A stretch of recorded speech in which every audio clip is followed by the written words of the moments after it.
Well, aside from petrol stations, schools say they have their own struggles and a shortage of staff for kitchen work, cleaning and maintenance. It means those already employed are working overtime to cover the shifts. The schools in Oxfordshire say recruiting is the hardest it's ever been and the current situation isn't sustainable. Charlotte Breer-Edney has our story. Making hundreds of school lunches every day. It's a slick operation and it has to be. The kitchen team of 8 here at Cheney School in Headington are missing 3 full-time members of staff. We're not quite at a crisis point yet, but we're finding it increasingly hard actually to get permanent staff of the right quality and reliability. The dinner ladies here tell me they're just too busy to stop and talk. They're already having to work overtime and pick up extra shifts. Sometimes they're even sent out to help nearby primaries whose smaller teams mean school meals are at risk. Cleaners and maintenance staff are also urgently needed, and private schools are having the same problem.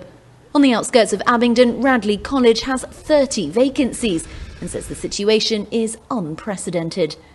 Building work that should have finished during the school holidays has only just begun.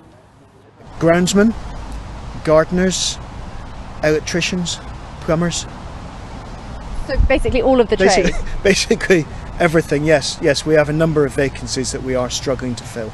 The college says recruiting locally isn't working and wants the government to add catering staff to the shortage occupations list, making it easier to hire from abroad. So I've worked at the school for just over 15 years. And looking back, I've never had to advertise and re-advertise and do job fairs and to go to local colleges just to try and get staff in. If the government could open the shortage occupation scheme to actually have professions on there that there are genuine shortages. I could get a ballet dancer in, no problem at all, or a graphic designer, but they're not key to running a school.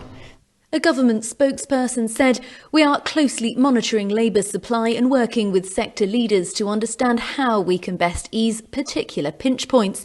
We want to see employers make long-term investments in the UK domestic workforce instead of relying on labour from abroad." The government encourages all sectors to make employment more attractive to UK domestic workers through offering training, careers options, wage increases and investment.